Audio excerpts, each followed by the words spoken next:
Well, good afternoon, everyone. Thanks for coming, especially on a Friday night. I assume you have some extracurricular activities planned a little later. I'd like to thank the Dean of the Business School, Michael Weber, and the Associate Dean, John Veach, and everyone else for helping out tonight. Please turn off your cell phones if you can, so we don't get some strange ringtones in the middle. Although our guest speaker might actually be able to tell you if they've been passed through a Dolby filter or not. After our guest speaker gives his talk, we're going to have a Q&A. I'll start with the first 4 questions, and then it's open to the audience. So while you're listening, jot down some questions to ask. It's a real great honor for us to have our guest speaker tonight. Our guest speaker obtained his undergraduate degree at Dartmouth Royal Naval College. He also has an honorary doctorate degree from the University of Nottingham. Our guest speaker is one of the pioneers of the music and film industry. Whenever you go to a movie, you see that Dolby trademark. Whenever you look at a tape cassette deck, I guess that's maybe not anymore, but you used to see a Dolby trademark. And any other audio playing device, you would see this Dolby trademark. This symbol says, "This will sound as good as it can sound." Our guest speaker was behind Dolby's every move to improve sound technology, including Dolby Stereo in 1974, Dolby SR in 1986, and Dolby Digital in 1992. Dolby was the company that made sound beautiful in film.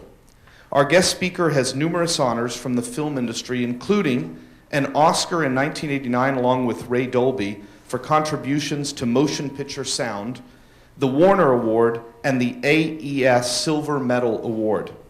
Our guest speaker was born in England, and although he's been in America a very long time, he says he still gets up in the morning and practices his English accent to make sure he doesn't lose it. We'll see if you recognize where he came from in a little bit. At Dolby Labs, they like to call him Senior Vice President. He has asked them repeatedly to call him Elderly Vice President, but no one will oblige. Today, our guest speaker will speak about his decades of working with preeminent filmmakers and major studios and its relationship to the growth and evolution of Dolby's business. Please give a warm welcome for Ioan Allen. Thanks very much, Ludwig. Thank you. I'm going to sit. Hope you don't mind. It's a bad back. Okay. Okay, how many people have heard of Dolby before this lecture? That's not bad. Good. How many of you know that we're based in San Francisco? The head office is here. Good. Did you know that we have, I think, 39 offices around the world? And that is because uniquely as a company, we have to engage with lots of other companies who license our technology from us. That's so we have a presence internationally. So tonight I'm going to give you a short history of how we got to where we are today, and that's why it says a little history. There is a Ray Dolby. He's still alive, lives in San Francisco. He's retired. At the age of 17, he was hired as a student to work at Ampex, the tape recorder company, which was the biggest professional tape recorder company in the world for audio tape recorders. And in 1956, they were the first company to develop a videotape recorder. Prior to 1956, there was no such thing as a videotape recorder. And those of us who remember VHS tapes being pretty small, you realize that this is a pretty massive machine. And that is Ray Dolby at the age of 22, who was responsible for a major part of the invention. Ampex had no idea what they had as a videotape recorder. They thought the only benefit would be to sell 2 or 3 of them as a worldwide market for applications like delaying news programs for going out on the West Coast on television shows after the material had been recorded in the East Coast in New York to put in a 3-hour time delay. They had no concept that ultimately every home in America would have a videotape recorder in it. Ray joined the Army, went on to work for UNESCO, the United Nations in India, working on instrumentation in India. He also studied and worked at Cambridge in England, which is why the Dolby company was created in England, even though Ray Dolby was an American. And amongst his hobbies was doing audio recording on audio tape recorders, in particular recording choirs at King's College, Cambridge, a room that has beautiful acoustics. He was always frustrated by the fact that tape recorders hissed. They used to say, if you can hear the hiss and the hum, you know it's hi-fi. But early audio tape recorders, there was always a psst that resulted from the analog recording process. Okay. No, it's intentionally black. That's for real. Yeah. Okay. There's lots of those. Don't panic. Don't panic. Thanks. So, while driving around India in his beat-up old Volkswagen, he came. I mean, it's like a eureka moment. He suddenly thought about how to reduce the hiss on a tape recorder. People had tried before. People said it couldn't be done, but Ray Dolby did it. And so I'm going to give you a little bit of non-technical description of how noise reduction works, because that was the bread and butter of what Dolby did for the first few years of its existence. First of all, it's a system. How many people have...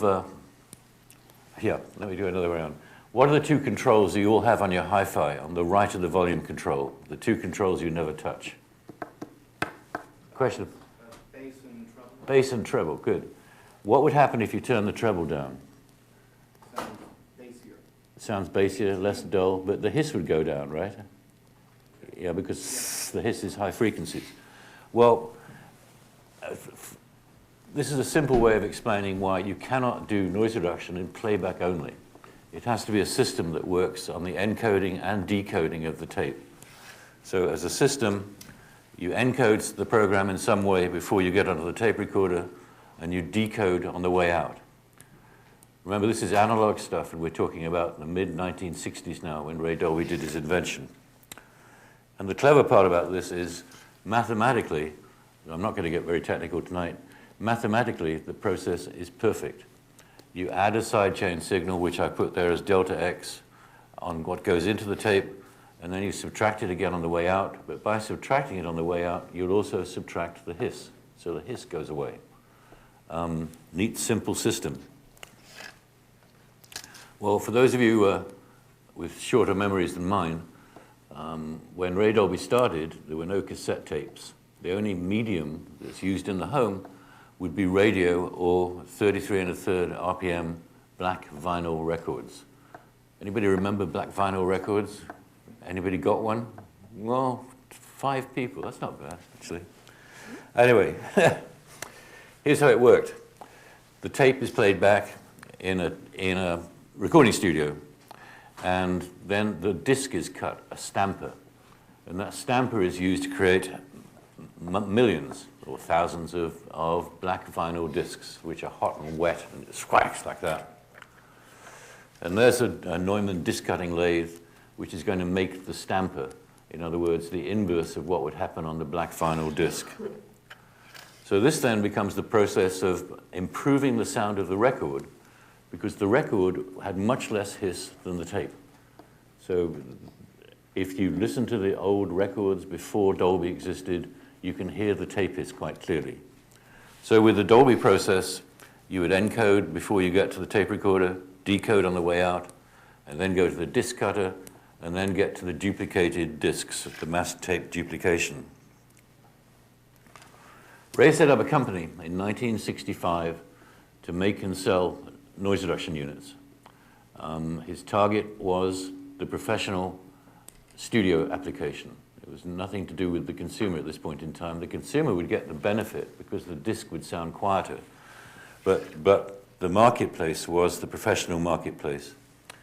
And after some struggle and borrowing some money from his parents, he did eventually get an order for 9 noise reduction units from the Decca Record Company in England in 1966. And there's the first noise reduction unit. And I know there's no scale there. You need to have a foot rule or something. But to give you an idea, it's 19 inches wide and this high. And Ray Dolby always had the thinking that his units should be like magic. You will notice something strange about that unit. There's no knobs on the front. In fact, the original ones didn't even have a meter on them. There's just an on-off switch on the back. And that was because he felt that he wanted people not to know what's going on in the unit and not to think they had to adjust anything or control it. It was a totally passive thing that took the noise away. And that idea of magic will go through a lot of stuff I'm going to talk about tonight. The idea of there is a mystery inside there. I joined the company in 1969, by which time the marketplace, I don't know, they'd probably sold 100 A301s, this unit, to recording studios, primarily to classical music recording studios for classical music releases. And it was the first release that came out in 1966, 67, I think. Mahler's Symphony No. 2 from the Decca Record Company. There was a previous record that was used noise reduction on one side and not on the other side, and we actually used it as a demonstration piece, turning the record over, and you could hear that there was less hiss on the side that had been recorded with the Dolby than the other side. Well, magic, thrills, and terror, that's the tenet of what I'm going to talk about tonight. A few magic stories and a few thrills and some terror. When I joined the company, there was a big shift going on in terms of recording techniques. Classical music used to be recorded with left and right, a stereo pair, just two microphones like this, and that would record the whole orchestra. Well, around the time that I joined the company, rock and roll started getting more quality conscious, and the recording techniques were going over to multi-track tape recorders. Instead of just 2 tracks on quarter-inch tape, people would put 16 tracks onto 2-inch tape that's this wide. And now you see the process is getting a lot more complicated because there is a lot more hiss from a 16-track tape than there is from a 2-track tape. So magic, it didn't take rocket science to realize that there was a huge marketplace for us as long as people kept buying 16-track tape recorders for professional recording studios.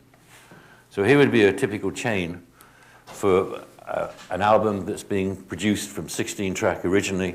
You encode the original material onto the 16-track tape.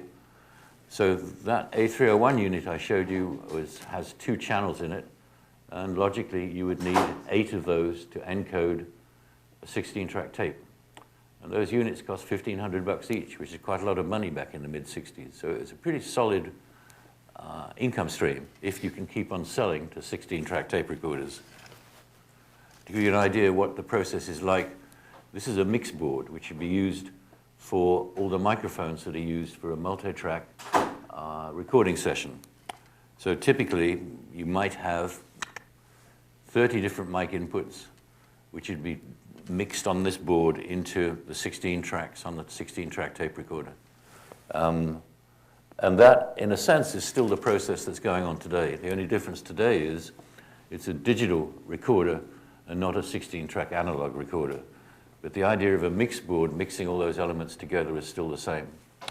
Each of those channels you see across horizontally, this is a row of faders controlling the level, and each fader has a lot of complicated treble bass controls, just like you have on your hi-fi at home, so that each sound, each guitar, each cymbal, each drum kit can be adjusted to get the balance that the producer wanted. We got involved with rock and roll, and one of the first albums and groups to use Dolby noise reduction on rock and roll was The Doors back in 1967, 68, and this is Waiting for the Sun. I still didn't work for Dolby at the time. I was in New York visiting from the UK and visited Elektra Studios in Columbus Circle in New York City, where they were mixing Waiting for the Sun. So I had an early baptism of fire seeing Dolby noise reduction units. And I tell you, it was like magic. Elektra Records, run by a gentleman called Jack Holtzman, really loved the magic. Here is this rack of gray boxes, and the hiss would go away. It sends shivers up your spine to think of the impact that ever since recording had begun with tape, hiss had always been the bugaboo, and now it was possible to work without any hiss. Back in England, this is Olympic Studios And there you can see a 16-track tape recorder along with 9 A301 units. You can see what a monolithic rack of equipment that is. It weighs, I forget, many, many pounds of weight. Notice no knobs, no switches, just magic taking the hiss away. How did I get started? Because it was a huge expense for a studio to put noise reduction around their 16-track tape recorder. Well, there were 2 big studios in London. One was called Olympic, one was called Trident. I think they're both still there under different ownership. And I was playing one off against the other and hoping that I could get one of them to bite, that I knew the other one would as well, and we'd be off and running. And then on the same day, I got a purchase order from both studios. They'd been speaking to each other, thinking, we have to do this. And in the next 18 months, we finished up with a channel of noise reduction on every 16-track tape recorder in London, New York, and Los Angeles. So that it suddenly swept the world, partly because there was a lot of exchange of program. You know, somebody would record a band in England, record the violins in New York City, send something else for mixing in Los Angeles, so that every studio had to be compatible, and that meant they had to have the same noise reduction equipment. Business was pretty good. But what happens when you saturated the market? Because not everybody is going to get a 16-track tape recorder at many, many thousands of dollars to put in their bedroom. So I had to think in terms of where do we go next?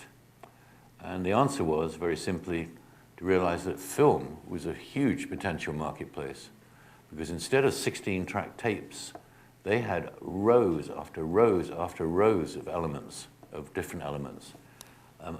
To this day, a movie in one reel, a 20-minute reel, may have 100 different dialogue tracks. It may have 100 different effects tracks. It may have 100 music tracks. And the procedure to mix those all together is very complicated. So you finish up with numerous dialogue tracks, numerous music tracks, music effects, and you do premixes, reducing like a fir tree the number of channels. But you realize that all this time the hiss is building up. So potentially I thought that we could sell a lot of noise reduction to that marketplace. In actual fact, it wasn't nearly that simple. But to give you an idea, here's a row of magnetic film machines. Each of which those have 6 tracks on, and a lot of hiss is built up. Those machines are about 6 foot high. Each of those reels you can see hold about 10 minutes of magnetic film, and it's a lot of hiss. It's very complicated. Here is a film mix board. You notice it's about 3 times the width of the music board we just saw. And this would be for 3 mixing guys. 1 guy in charge of dialogue, 1 in charge of effects, 1 in charge of music, mixing all the different elements together. And those string of meters you see at the top there are showing you the levels of each of the components going through in that mix. Pretty complicated process. I was lucky enough to know Wendy Carlos, who's an electronic music composer, who made the biggest selling classical music album of all time, which is called Switched on Bach. And she was retained by Stanley Kubrick to do the music for a film called A Clockwork Orange. And she wanted Kubrick to use Dolby noise reduction. And I had a thrilling evening with a bit of terror, meeting with Stanley Kubrick, who at that time was still stunningly famous because of, how many of you have seen 2001? 1 person, 2, 3. That's pretty weak. Go home and see it. The second this show is over, go and watch it at home. How many people have seen Dr. Strangelove? Same people. That's really interesting. Okay. Yeah, right. Okay, a very famous filmmaker, Stanley Kubrick. And he agreed to use Dolby noise reduction on A Clockwork Orange on all these magnetic elements that we've been talking about, those guys. Simultaneously, there was a lot of magic going on. I was getting used at the office to having the receptionist say, there's a Mr. Townsend waiting for you in reception, a Mr. Peter Townsend of The Who. Things like that were really thrilling. There was a kind of magic about working for Dolby at that time. Mr. Neil Young is on the phone from Crosby, Stills, Nash & Young. Can he borrow an A301 unit for this weekend? Et cetera, et cetera. In the same vein, I should tell you, we had a dealer, a distributor in Denmark, whose name was Ola Brondum Nielsen. And he only sold 2 products.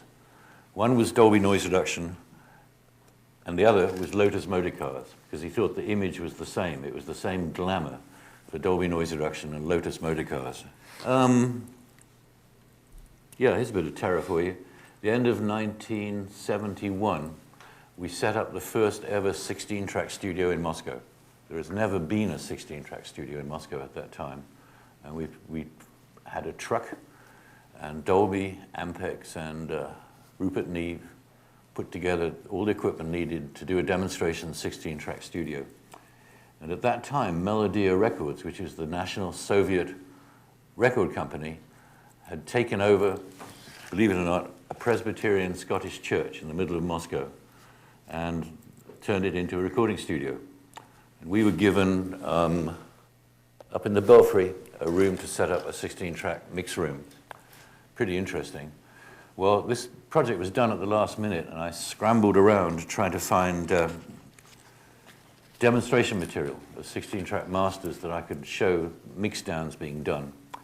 And one of the people who provided demonstration material was a gentleman called Chaz Chandler. He used to play bass in a group called the Animals, and went on to manage the Jimi Hendrix Experience, and Slade was his band. And he gave me a tape of a Slade tune which didn't have a title on it, and I thought, that's interesting, that'll be good. Thank you very much, Chaz.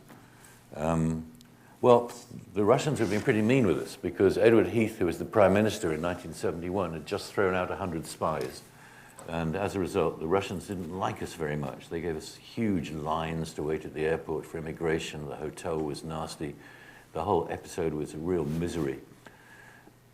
I started demonstrating what we could do in 16-track tapes, and played this tape only to discover the title is The Gospel According to Rasputin, which really for Moscow is pretty funny.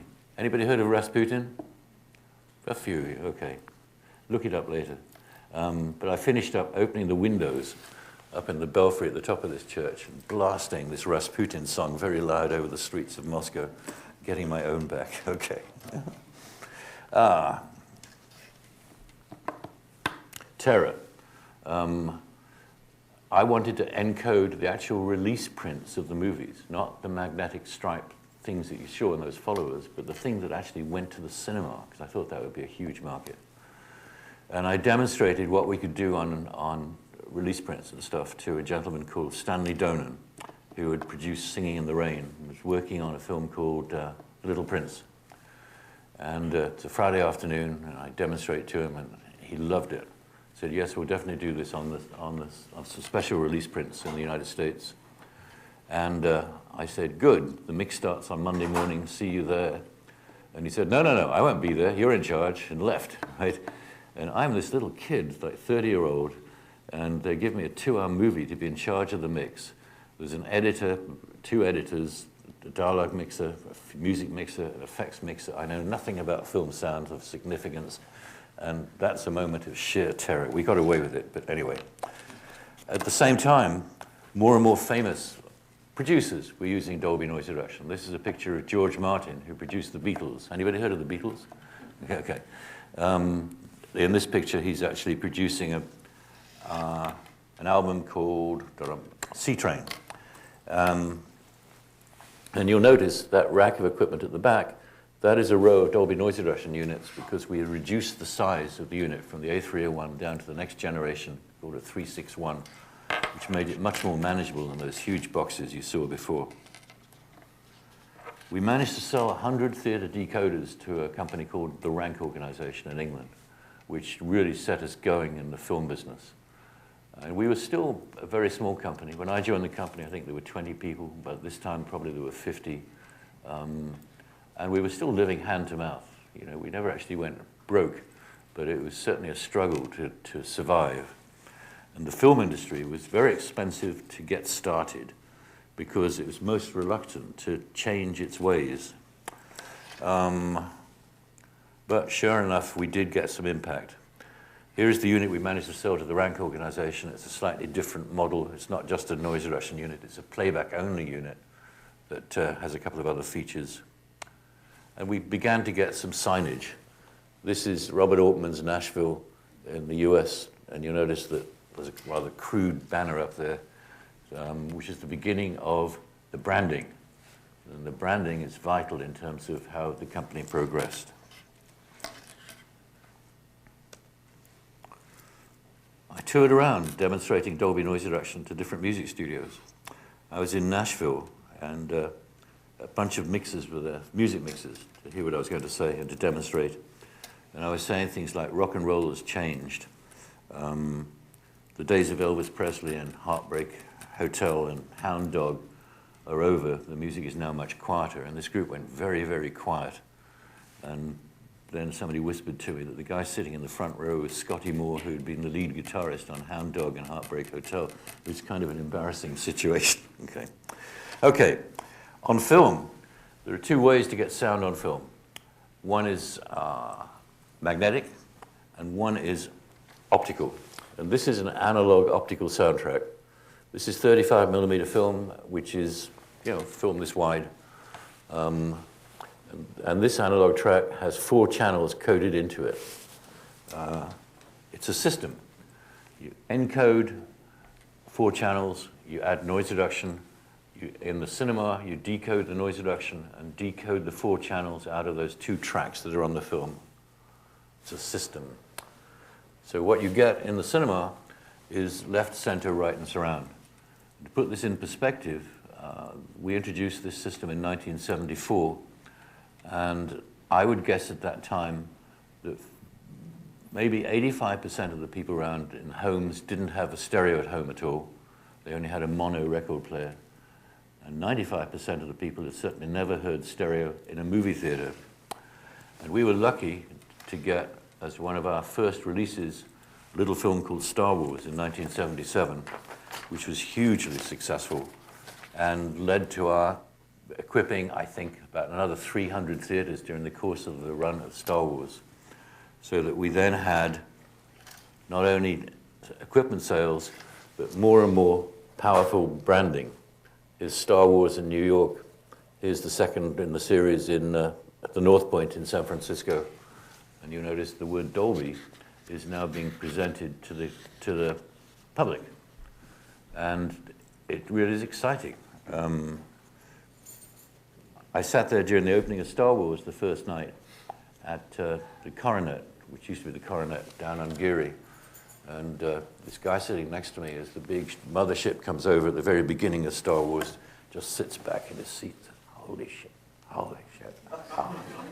And I realized that, hey, we're onto a good thing here. Okay. It wasn't easy, but we gradually improved the sound and got things moving more and more in the film business in the late 70s and early 80s. And in 1986, Ray Dolby came up with the next generation of noise reduction unit. And I'm going to do what we used to call a show and tell. And perhaps you'd like to pass this around for people to actually touch. This is a noise reduction module. And inside there are 2 boards. You'll notice it's in a metal can, which is magic again. And what's inside there is this. I'm going to try to open this up. And you'll discover that the components are such that they nest together, the 2 boards, like this. And that is 1 channel of noise reduction. Pretty amazing technology. It took Ray 3 or 4 years working at home to develop the system. This is analog, and this is probably the ultimate analog recording system, to the point that most digital stuff doesn't sound as good as SR analog to this day. The reason is that digital is still a compromise. Certainly in its cheaper form, like MP3, is technically really awful in terms of recording quality, but it's cheap and convenient. That's why people are not using SR and analog anymore. In fact, some people are, but it's not very popular because it's extremely expensive, as you can see by looking at the 1,000-odd components on those 2 boards. Here's a good story for you. Anecdote. I'm an old friend of Mickey Hart's, who was the drummer with the Grateful Dead. And he, in turn, was a good friend of Walter Cronkite. And Mickey Hart calls me up one day and says, by some strange fluke, Walter Cronkite has never seen Star Wars. This is only about 5 years ago. can you run the movie for him at the Dolby screening room here in San Francisco? And I said, sure. Mickey Hart borrows the print from George Lucas. So the print arrives. And then I realized that I knew that Mickey Hart was deaf, but I discovered that Walter Cronkite was stone deaf as well. So we now imagine this strange scene, the two of them sitting in this fairly large screening room, just side by side, both of them with their hearing aids cranked up, but couldn't get it loud enough. So I had to give them earphones, the two of them, with this huge volume going into this deafening level. And what a picture. Can you imagine that? Sitting there with Walter Cronkite and Mickey Hart. Never mind. Okay. We've had to take some serious decisions about the course of how the company moved ahead. And here's a good one. Do you manufacture or do you license? Well, there's some easy ways out here. I'm going to talk in a moment about getting into the consumer marketplace, but we never wanted to manufacture something to sell to the consumer. We were not geared up for that kind of distribution. We don't know what the equivalent of Best Buy in those days. We certainly don't have the capability of manufacturing in quantity. So as a result, we decided very simply that we would manufacture for the professional marketplace, the recording studios, the film studios, the movie theaters, the broadcast stations, and we would license and not compete with anything in the consumer field. Rule, don't compete with your licensees. Next decision we had to take was, what about the software? We had eyes on the cassette, high-speed recorded cassettes. We would like to see them encoded with Dolby noise reduction, or a cheaper version of the professional system called Dolby B-type. And we took an outrageous decision, which was to let them do it free of charge, in order that the marketplace would see lots of Dolby encoded cassettes. And that certainly worked, because within mid-1980s, virtually 100% of all the high-speed cassettes that were on sale in every corner store were Dolby encoded. And the logo was ubiquitous. Here's this little logo in the middle, Dolby system. And it was being promoted heavily. Here's lesson number 2, or number 3, or number 4. Get the consumer company to do the advertising for you. So if you get Decca promoting the fact that these cassettes are Dolby B, it saves us a lot of money. And in the same way, we would get the cassette machine manufacturers to advertise the fact that this machine contains Dolby. So you get, if you like, the people who directly sell to the consumer are doing the advertising, and the person who's doing the licensing just has to worry about the quality. So we take huge steps to this day to ensure that any machine or piece of equipment that's labeled Dolby is as good as that machine can possibly be, that it works, and it works really well. Next lesson. Every time you make a change, make sure that it's noticeable. A whole chunk better.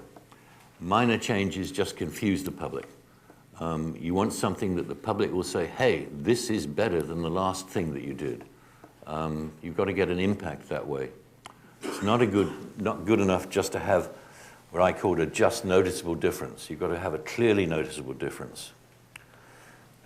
I like to think in the old days that the sound quality was so good, it was something that you would show off to your neighbor. That was always a good way to increase sales, if you think about it. And you only get that effect if there is a significant improvement in the sound quality. Well, our penetration in licensing grew and grew. Here's a cassette machine from, I don't know, 1985 perhaps.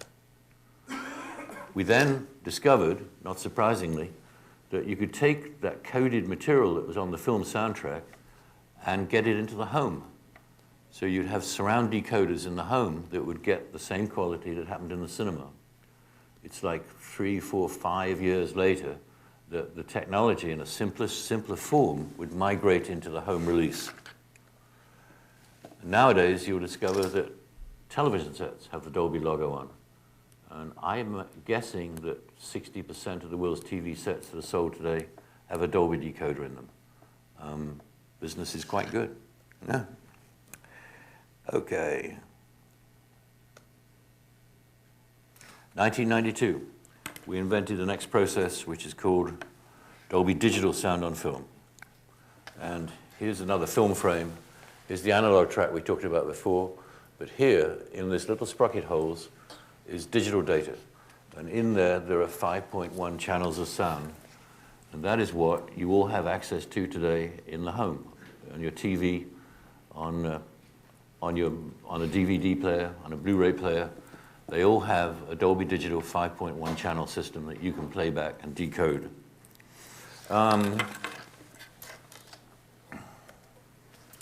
Have we had competition? Sure, we've had competition all the way through. And the simplest competition always is the bank balance. Can the person you're selling it to afford to buy it? But also numerous companies have taken us on trying to get a share of our business. How do we answer back? Well, I use this phrase, look them in the eye and stare them down. And the key way to do that, I believe, is to have better, superior technology. If you have good technology, it's very easy to get the market to take it. And as far as we can, we have always avoided getting into financial price wars, undercutting the competition.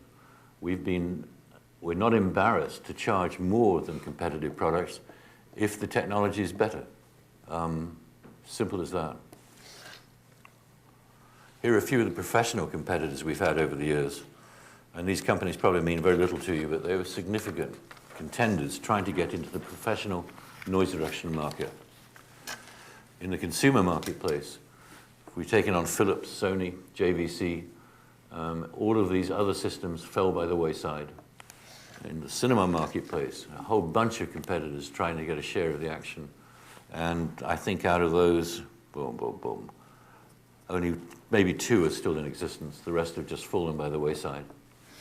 Yeah. Continuity, everything ties together. What I'm moving towards is a simple phrase, which is the engine pulls the train. But in terms of what we've done, what ties together has been good technology, a really well-known brand to the consumer, and the credibility that comes with having a good brand name, meaning that you buy the box that's labeled Dolby at Good Guys, or Best Buy actually today, and you know it's going to work and it's going to sound fine.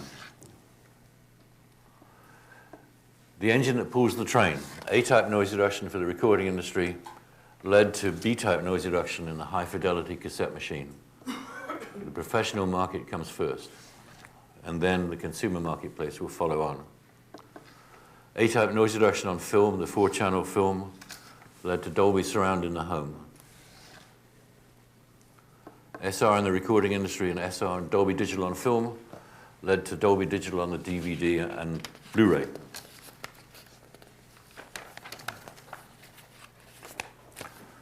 How good has it gone? Well, it's still growing.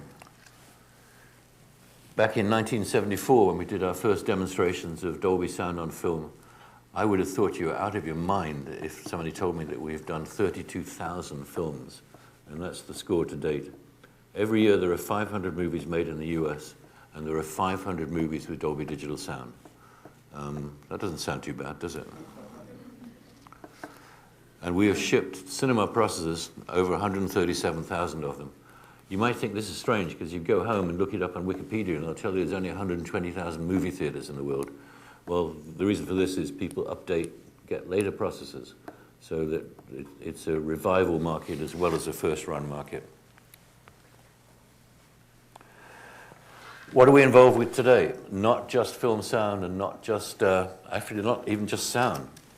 Cinema audio, we've just introduced a brand new process called Dolby Atmos, which you can hear at the Sony Metreon and at the AMC in Van Ness, which is sound in a hemisphere that you can point a sound anywhere in the auditorium you want to. We're heavily involved in broadcast, involved in the DVD and Blu-ray. We're involved in streaming audio for e-media. Many a cell phone you'll discover has Dolby technology in it. We just introduced a new technology for voice conferencing called Dolby Voice. That's really imaginative, isn't it? Windows 8 has a Dolby decoder in it as a mandatory part of, if you buy Windows 8, you're going to finish up with a Dolby decoder. We recently got into picture. Dolby 3D in the cinema, and more recently, one of the best television monitors you find is a Dolby monitor, which is used by the studios for grading the quality of movies and television shows, for actually knowing that it's perfectly set up. Okay. Stanley Kubrick, who I mentioned at the beginning of this talk, was kind of mentor for me. Taught me a lot of things about the movie business. So I thought I'd tell you a couple of anecdotes about his behavior patterns and how he behaves.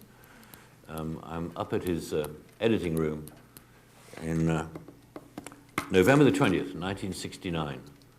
And he says, well, let's stop talking about this. Let's go and see if they get it right. And at that moment, Apollo 12 was taking off from the moon, which, for those of us who are familiar with 2001, the humor will not, I'm sure you'll capture it. Let's see if they get it right. Okay. Now, I normally get a laugh for that. Come on, guys. You old fogies who've seen 2001, give me a laugh. Come on. Okay, try this one then. Leonard Rosenman was a friend of mine who did the music for Stanley Kubrick's film Barry Lyndon. He'd never been to London before. Came with his wife Lynn, was picked up by a Warner Brothers driver at Heathrow Airport, driven to a Warner Brothers house in Knightsbridge, not far from Harrods, the store. And they're introduced to the housekeeper. It's a Saturday night, and they're told that the car from Warner Brothers will pick them up on Monday morning and take the two of them to the studio and to meet Stanley Kubrick. And the housekeeper will look after them and everything's fine. Next morning, there's not a sound in the house. So Leonard thinks, what's the housekeeper doing? Goes downstairs and finds the housekeeper dead on the kitchen floor. So what's he going to do? He hasn't got a phone number, right? So Lynn thinks about it and says, I know what we'll do. We'll call Harrods. And 1 hour later, the Harrods mortuary van turns up to collect the body. Okay, Harrods is a store that will do everything from your birth to your death, right? Okay. Here's another Kubrick story. About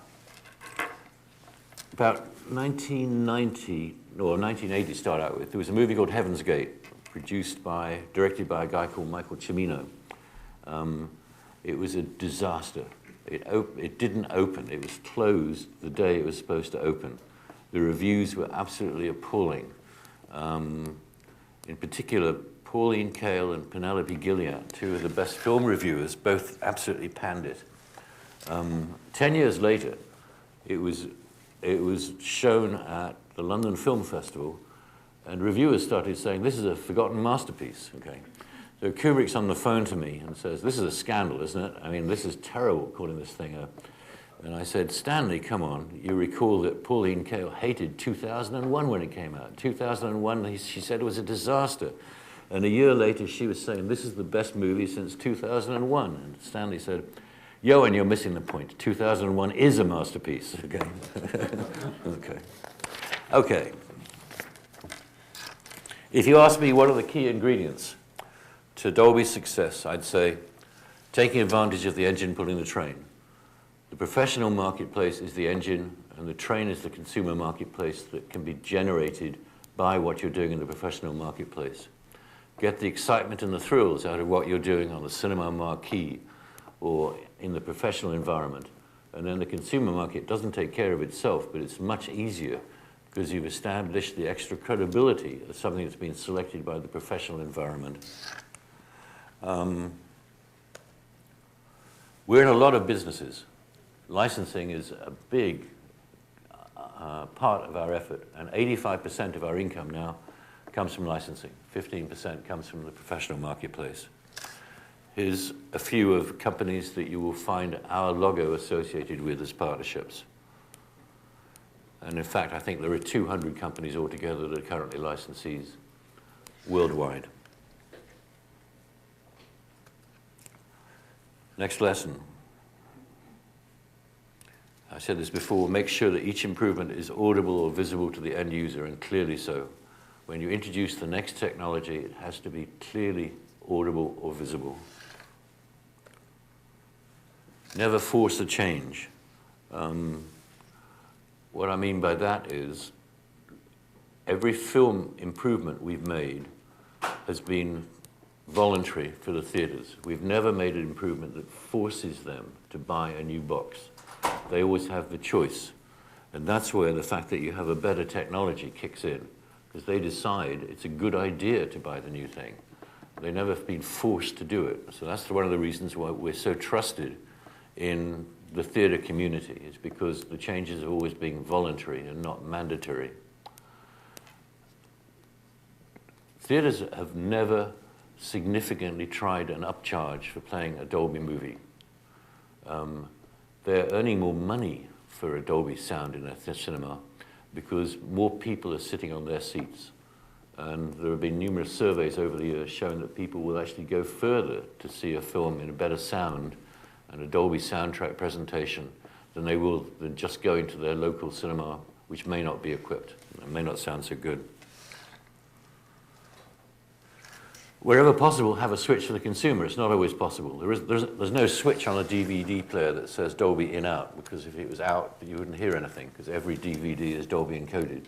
But back in the days of Dolby Surround in the home and the Dolby cassette machine, the switch was a major part of the marketing, because you could show off to your neighbor, listen, I bought this box, I'm going to switch it off now, and you hear the hiss, listen. Now I switch it in and the hiss gone away. Isn't that exciting? Whoa. So you're getting the happy consumer to do the marketing for you. Never compete with your product customers. We don't make power amps. And it might seem attractive that along with the package we're doing, we should make loudspeakers and power amps. But we want the loudspeaker companies and the power amplifier companies to be our friend, to help us sell. So we'd never manufacture something that's already in the marketplace, if we can avoid it, certainly. Never compete with your licensees. We would never build a consumer audio product. We don't want to compete with the Boses or the whatever it happens to be, the Samsungs of this world. We want them to like us, and we want them to be our licensees. Ray Dolby's still alive. That picture was taken in 2003. And the logo, it's the most valuable thing we have. That's why I say, handle carefully, precious cargo. And I'm through. That's it. Thank you very much. Thanks.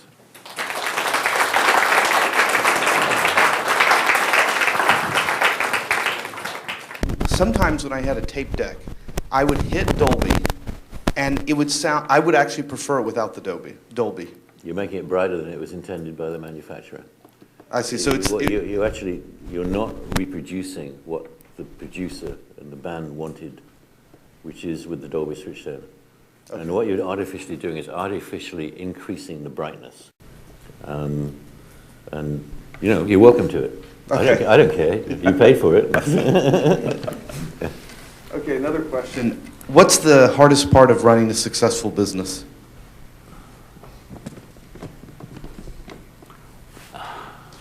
I don't know the answer to that question. I think it's being able to step back and try and look overall at what you're doing as a company and not fall into short-term traps. In fact, what I was just saying about don't compete with your licensees and your customers. I mean, in short term, looking at the next 3 or 6 months, you might be inclined to say, hey, we can get rich, we'll sell a few power amps. But in the long-term picture, it would be a bad thing to do. Do you have a greatest success moment that you can talk about and a terrible moment or a worse moment with Dolby? I think Star Wars is kind of exciting. That was a good success. And the introduction of SR, Batman Returns in 1992. I think probably I've got half a dozen major things that really worked that I'm really proud of. Disasters. No, there's been a few moments of terror when technically something's gone wrong. We opened Superman in the Uptown in Washington. Jimmy Carter was there for opening night, the president. And it's a Dolby unit. It's a temporary installation on the edge of a table like this. And there's a wire hanging off the edge and a fader, a little potentiometer, which is going to control the level. And sitting on the edge of the table. And a bomb-sniffing dog comes into the projection room. knocks the fader, which falls down hanging like this. When the technician who's standing there notices that one of the solder joints is coming off on the fader, and he cannot remember whether the sound will get unbelievably loud or will disappear altogether if the wire actually breaks. That's a moment of terror for you, okay? But it worked out. Yeah. It worked out. Question, was Dolby good at managing people, and what was the secret of that success? The thing has changed a lot because we became a public company 4 years ago. When the company was much smaller, we had a flexibility that allowed us to do things that possibly as a public company you can't do so easily. One was pay more than other companies would pay for the same person in order that you get the cream of the crop in terms of the quality of engineering or marketing that you want. That was thesis number one. Thesis number two, boom, boom, boom, is don't assume that when you've hired somebody, they're going to do exactly what's on the job spec, because you won't know what that person is capable of until he's worked for you, and you'll discover he or she is actually better at doing this than he was at doing that. So you actually mold the job to suit the person's talents after they've been hired. Now, a big public company, and we're now 1,500 people, you know, you can't have that degree of flexibility. Things have to be much more typecast. So that's sad, but I think it's inevitable. I'm fortunate, because having been around for so many years, I do what I want to. but newcomers are expected to do pretty much the job spec. What advice would you give to the students here tonight on starting a business? I think I've been talking about that for the last hour. You know, I've given you a few clues. Yeah. Okay, and so let me add to that last question. What would you do to teach business better at university? What I did tonight.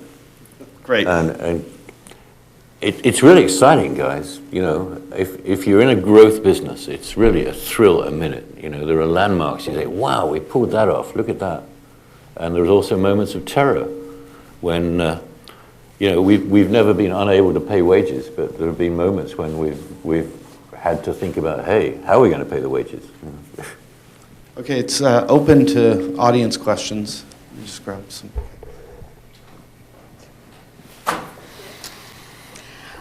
Good afternoon, or Hi. evening at this point, I suppose. I was wondering, I remember when Dolby's IPO came out, and I was lucky enough to participate in acquiring some shares.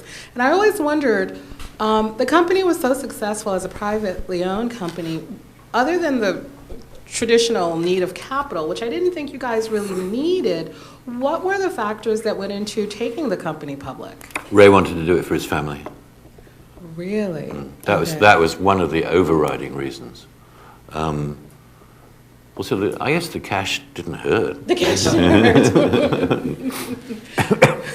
But it's true, you also lose control by taking it public to a large extent. No, he's still a dominant shareholder. Okay. So we didn't lose control. Okay. The emotional makeup of the company has become more financially driven. Because the company's very conscious of every 3 months you've got analysts you have to talk to, and many of them are not geniuses. Don't tell them. Yeah. If you have a question, just raise your hand and Mike will get passed to you. Yeah, sure. Don't be shy. I don't have a question. Anybody else have a question?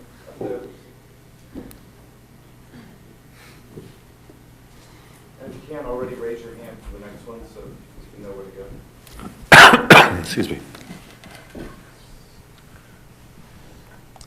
How exactly did the Dolby branding come about with putting the Dolby, excuse me, on for movie theaters and so forth? Was that something that Dolby decided to kind of push for, or was it initially it was part of like the original agreement? Yeah, you'll notice that we have suffixes after the word Dolby, rather than changing the name. The word Dolby is always there. So that's one aspect of that, which is to make sure that there is continuity. I can't easily come up with examples, but companies will come up with some new product and call it a different name, so you don't even recognize that it's the same company. And that's a real mistake. That's one reason for having the continuity. The other is make sure that you have the consumer's trust, that it is like a good housekeeping seal of approval. And we haven't significantly changed the logo since 1966. And the reason for that double D backwards that you see there is actually represents encode and decode for noise reduction. So does that answer your question? I think so. I was more interested because when you showed the pictures of the original movie theaters and they were advertising Dolby, whether or not that came from the company, you guys pushing for it, or what it was for helping them try to bring more people in the seats. The theaters wanted to exhibit that brand name on the marquee because they knew they'd bring people in for it. And in fact, it wasn't for some time that we realized the significance of giving them the marketing materials. You notice those early logos, they were done by the theater. They were not produced by us. And it was probably another 10 years after that period before we'd send out things like one-sheets and marquee signs and stuff that the theaters used. And yeah, in the same vein, trailers. You know, we nowadays produce trailers on a regular basis to run in movie theaters to help that marketing, but in the early days, it would be unusual. Thank you.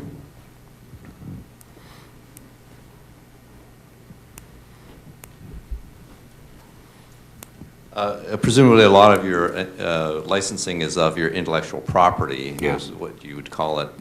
Do you have concerns about the protection of intellectual property in the United States? And particularly, I don't know if you've been involved in any of the discussions around companies that primarily license rather than manufacture, and whether or not Dolby might get somehow sucked into some of that. Yeah. We spend an awful lot of money on IP protection, and we've been actively involved in terms of the current discussions of changes in patent law, because we have a point of view. We believe in IP protection, and not an open standard in most cases. But that comes at a cost, which is you have to have the best technology to be comfortable doing that. And we have, I forget the number, possibly 2,000 active patents that we're maintaining. So we're very conscious of the importance of patenting. And we have bought outside patents that in some sense threaten us. We also believe in what we used to call defensive patenting, which is get the primary issue patented and then get peripheral issues patented to give you a buffer so that anybody attacking from outside has to go through several layers before they can get at your root patent. So there's a lot of thinking goes into this. Yeah. Any other questions? Any of you guys? Any chance? Yep. I think I'm loud enough. I can probably don't need the mic. I was wondering, with Dolby having such a sizable share of the market, has there ever been a point where perhaps the DOJ might have thought that there might be some anti-competitiveness going on at all? Not as long as you have those competitors. I mean, I showed you the list of competitors, and as long as competitors are in the marketplace and the customer has a choice, there's no danger of a DOJ threat. No danger at all? No. Not even the professional market sort of category? No. Not that I've heard of. I have a question that they might be interested in. So now everyone's using these iPods, these other kind of cell phones and deals like that. How does Dolby play into that market? We're in that marketplace. iTunes is AAC encoded, which is a Dolby kind of technology, includes Dolby IPs. And so we get income out of Apple for the iTunes program. We are not in any way involved with MP3, which technically I think is a disaster. I can listen to MP3 and instantly will tell you it's an MP3 track because of the nature of the distortion. AAC is superior technology, significantly so. And we're now involved in getting more and more into streaming movies. Netflix, for instance, has now got a Dolby encoding system. I have a follow-up on this one. So when you convert an MP3 to an AAC, does it lack the Dolby? Yeah. It has to be. Okay. Yeah. MP3 is unbelievably efficient. Don't let me put you down for that. Put MP3 down for that reason. It is very efficient, and the efficiency outweighs the technical quality. So That is always the trade-off. You can make something really efficient, but the quality may go downhill as a result. Any of you guys? Question? So how do you view a company like Beats Audio in comparison to Dolby? I know Dolby a lot better. But do you see a company like Beats Audio as a competitor? Because primarily it focuses on audio enhancement. And Yeah. Yeah, not yet. Not yet.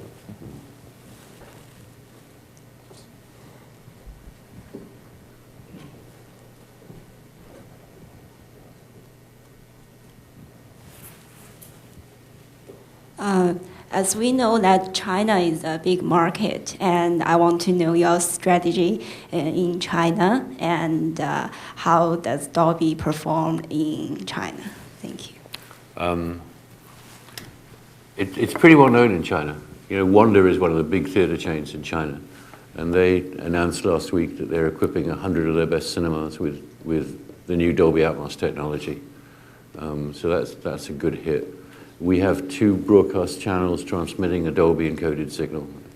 And obviously a lot of consumer manufacturers are licensing from us.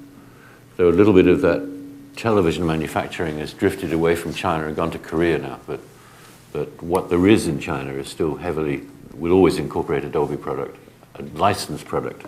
Yeah. So we're good in China. Okay. You had mentioned that now that you've gone public, you have analysts looking over your shoulders. There's a lot more financial constraints. How do you keep the drive of innovation alive when you've got these financial analysts telling you, no, this isn't going to work financially. This is a terrible idea, but you know that you need to start exploring those areas for the growth of the company. Yeah. You know, the analysts never actually tell you can't do something. They just get your stock down. We still manage to spend a significant amount of income on R&D. And we fight back on the pressure to do what I'd consider trivial improvements and things, and making announcements out of that. You know, there is a conflict constantly to wait until you've got a new technology that's really significant before launching it.